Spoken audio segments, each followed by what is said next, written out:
नमस्कार दोस्तों, आपका स्वागत है हमारे channel SSC math online study में। टाइम, डिस्टेंस एंड स्पीड पर ये हमारी वीडियोस का थर्ड पार्ट है। इस वीडियो में ये वीडियो लास्ट है, इसके बाद ये टॉपिक कंप्लीट हो जाएगा। इससे पहले मैं आपको कह दूं कि हमारी वीडियोस को लाइक, शेयर और सब्सक्राइब जरूर किया कीजिए ताकि आगे भी फ्यूचर में आपको नोटिफिकेशन मिलता रहे वीडियोस के बारे में और सरकारी नौकरी लेने में आपको हेल्प मिले। तो चलिए देर न करते हुए अपने 10th क्वेश्चन की तरफ चलते हैं और देखते हैं 10th सवाल क्या कहता है। 10वां सवाल हमारा कहता है कि यदि अरविंद 20 किलोमीटर प्रति घंटा की चाल से दौड़े तो वह 400 मीटर की दूरी कितने समय में तय कर लेगा। तो यहां पर हम देखते हैं कि 20 किलोमीटर प्रति घंटा को हमें यहां पर मीटर पर सेकंड में चेंज करना पड़ेगा, क्योंकि जो 400 मीटर की दूरी दी गई है वो मीटर में है और यहाँ पर किलोमीटर प्रति घंटा की रफ्तार दी गई है। तो 20 किलोमीटर प्रति घंटा को हम मीटर पर सेकंड में अगर चेंज करना चाहेंगे तो कैसे करते हैं, मैंने आपको पहले भी बताया था। इसको हम 5/18 से मल्टीप्लाई कर देंगे। तो यहाँ देखते क्या आता है, 20 को 5/18 से अगर हम करेंगे तो 2 9 जा 18 और 2 ये 10 से चला जाएगा, ये पर आ गया 50/9 आ जाएगा। अब ये मीटर पर सेकंड में स्पीड आ गई है। यदि 1 सेकंड में इतने मीटर चलता है तो 400 मीटर कितनी देर में चलेगा। इसको जानने के लिए हम 400 को 50/9 है, इसको हम 400 के नीचे ले जाएंगे, इसको भाग दे देंगे। अब 9 अगर यहाँ पर है तो 9 यहाँ से ऊपर चला जाएगा, यानी कि यहाँ पर 9 आ गया। अब इसको सॉल्व करके देखते हैं। 1 0 से 1 0 चली जाएगी, ये 5 8 जा 40 होता है। अब 8 9 जा होता है 72। यहाँ पर आ गया 72 सेकंड में वो 400 मीटर की दूरी चल देगा। तो 72 को हम और क्या लिख सकते हैं, 72 सेकंड को अगर हम बोलें तो 1 मिनट 1/5 भी हम बोल सकते हैं। ये मिनट में आ गया, क्योंकि यहाँ पर ऑप्शन जो है हमें देखेंगे तो मिनट में दिए हुए हैं। तो सेकंड को 72 सेकंड को हम मिनट में चेंज कर लिया, 1 सही 1/5, यानी कि option number C is the right answer, 1 सही 1/5। नेक्स्ट क्वेश्चन की तरफ चलते हैं। आइए 11वें सवाल की तरफ हम बढ़ते हैं और देखते हैं 11वां सवाल क्या कहता है। तो 11वां सवाल कहता है यदि P अपनी यात्रा का पहला आधा भाग 40 किलोमीटर तथा शेष आधा भाग 50 किलोमीटर की रफ्तार से तय करता है तो कुल यात्रा की औसत गति कितनी होगी। यहाँ पर हम देखेंगे कि वो कोई ट्रैवल करता है जिसमें अपनी आधे ट्रैवल में 40 किलोमीटर प्रति घंटा की स्पीड रहती है और बाकी आधे में 50 किलोमीटर प्रति घंटा की स्पीड रहती है। तो एवरेज तो हमको निकालना है कि उसकी औसत गति कितनी होगी पूरी यात्रा में यहाँ से लेके यहाँ तक। तो एवरेज स्पीड निकालने के लिए पहले भी हमने ये फार्मूला रिवाइज किया था। एवरेज के लिए फार्मूला है 2xy upon x plus y। यहाँ पर x और y दो गतियां हमको दी गई हैं, यानी कि x 40 है और y 50 है। फार्मूले में हम वैल्यू पुट करते हैं, देखते हैं आंसर आता है कि नहीं। 2 इंटू एक्स यानी कि 40, y यानी कि 50 अपॉन में x प्लस y, x यानी कि 40 और y यानी कि 50। यहाँ पर देखते हैं क्या आता है, 5 4 जा 20, ये 2 0 यहाँ पर लग जाएंगी और ये 2 यहाँ पर आ जाएगा। 40 और 50 90, 4 अपॉन 90, 1 0 से 1 0 चली जाएगी। अब 9 को 4 से जब डिवाइड करेंगे तो रिजल्ट हमारा निकलेगा, ये 9 4 जा 36, फिर दोबारा 9 4 जा 36, 44.44 आंसर आएगा। ऑप्शन में हम देखेंगे ए 44.44 किलोमीटर प्रति घंटा इज अ राइट आंसर। चलिए नेक्स्ट सवाल की तरफ चलते हैं। तो ये सवाल ये कहता है कार ए की गति 80 किलोमीटर प्रति घंटा यदि 6 घंटों में वह एक निश्चित दूरी तय करता है तो कार बी उसी समय में कार ए से 60 किलोमीटर कम दूरी तय करता है।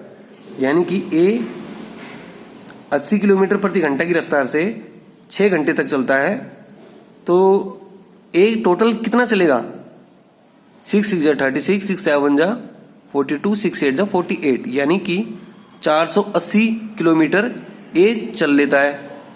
अब हम देखेंगे कि बी उसी समय में कार ए से, यानी कि उसी समय में, समय उतना ही है कितना, 6 घंटे, 6 घंटे दिया हुआ है। बी उसी समय में ए से 60 किलोमीटर कम दूरी तय करता है, तो बी की गति क्या है।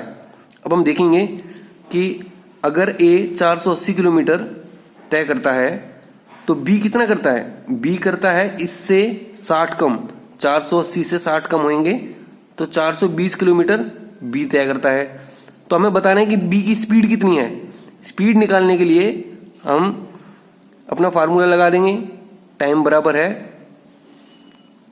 डिस्टेंस अपॉन स्पीड, यानी कि डिस्टेंस कितना है 420 किलोमीटर और स्पीड निकल जाएगी, स्पीड यहां पर आ जाएगी, टाइम इसके नीचे चला जाएगा क्योंकि हमें टाइम दिया हुआ है। डिस्टेंस है 420 किलोमीटर और टाइम है 6 घंटे, दोनों 6 ही घंटे चलते हैं।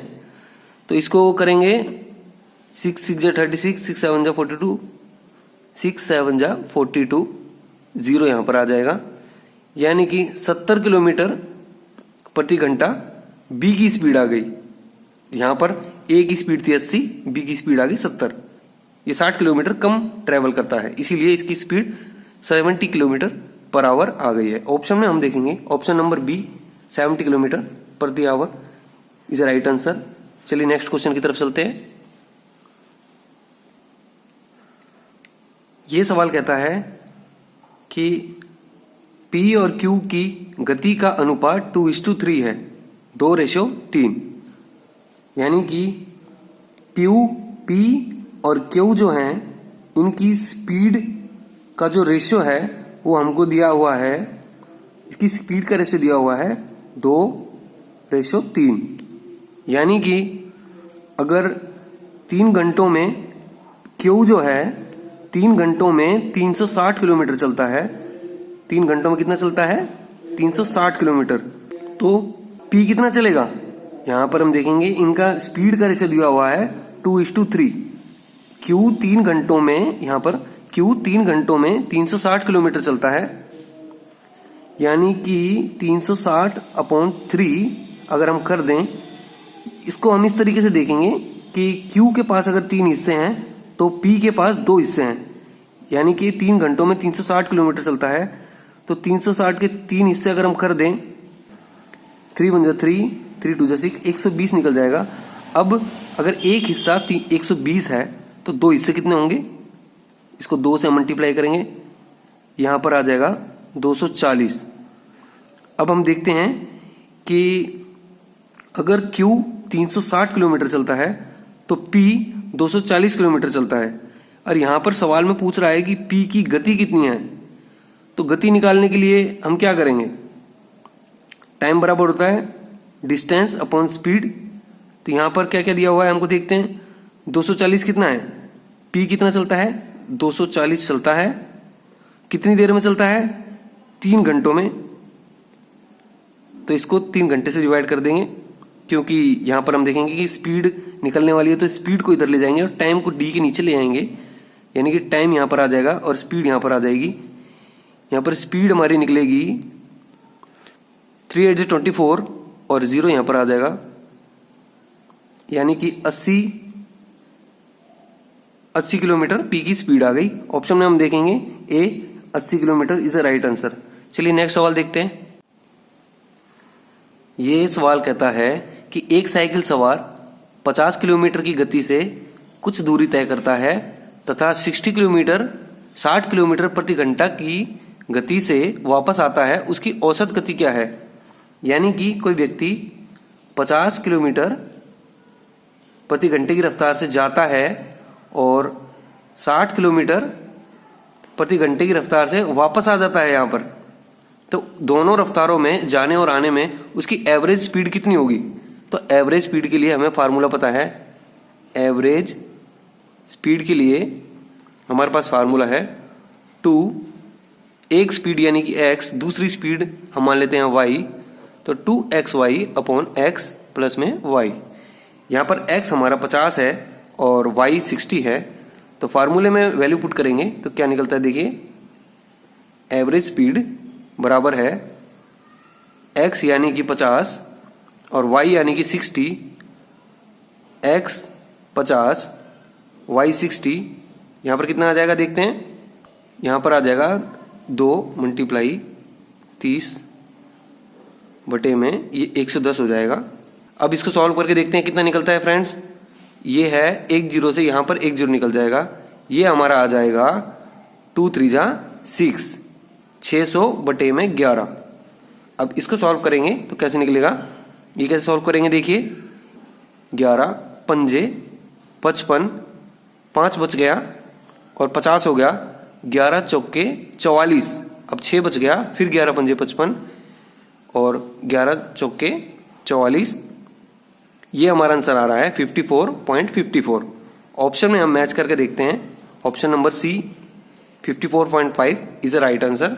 चलिए नेक्स्ट क्वेश्चन की तरफ चलते हैं। देखिए स्टूडेंट, ये सवाल कहता है 126 किलोमीटर प्रति आवर की चाल से चल रही एक रेलगाड़ी 72 किलोमीटर की चाल से चल रही एक कार को 40 सेकंड में पार कर देती है। तो रेलगाड़ी की लंबाई मीटर में क्या है ये हमको बताना है। तो यहां पर हम देखेंगे कि 126 किलोमीटर प्रति घंटा को सबसे पहले हम 5/18 से मल्टीप्लाई करके इसकी स्पीड को 126 किलोमीटर प्रति घंटा को मीटर पर सेकंड में हम चेंज करने के लिए 5/18 से मल्टीप्लाई कर देते हैं, तो हमारा आंसर मीटर पर सेकंड में आ जाएगा। तो यहां पर हम देखेंगे कि 18 को अगर 7 बार जाएगा यहां पर, यानी कि ये 7 बार जाएगा, 7 पंजे यहां पर 35 मीटर पर सेकंड आ गया। इसी तरीके से हम कार की स्पीड को भी चेंज कर लेंगे, 72 किलोमीटर प्रति आवर को भी हम मीटर पर सेकंड में चेंज करने के लिए 5/18 से यहां मल्टीप्लाई कर देंगे। तो हम देखेंगे यहां पर 18 72 से 4 बार जाता है, 4 5 जा 20, यानी कि ये 20 मीटर पर सेकंड। अब रेलगाड़ी की स्पीड 35 मीटर पर सेकंड है और कार की स्पीड 20 मीटर पर सेकंड है। 40 सेकंड में रेलगाड़ी कार को क्रॉस कर देती है। तो मैंने आपको पहले भी बताया था कि अभीष्ट समय का फार्मूला हो जाता है, तो क्रॉसिंग टाइम जो होता है, क्रॉसिंग टाइम का फार्मूला जो हमारे पास होता है, यहां पर दोनों रेलों की लंबाई, रेल 1 और रेल 2 दोनों की लंबाई अपॉन में चालों में अंतर, ये फार्मूला हमें दिया गया है। तो यहां पर दोनों रेल नहीं है, एक रेल है और एक कार है। उसके हिसाब से हम फार्मूले में देखते हैं क्या क्या निकलेगा इसमें। देखिए क्रॉसिंग टाइम हमें दिया हुआ है, क्रॉसिंग टाइम है 40 सेकंड, 40 सेकंड अगर क्रॉसिंग टाइम है तो रेल 1 की लंबाई प्लस में कार की लंबाई, ये दोनों हम जोड़ेंगे, ये तो हमको निकालनी है, रेलगाड़ी की लंबाई मीटर में निकालनी है। तो हम मान लेते हैं कि रेलगाड़ी की लंबाई x मीटर होगी।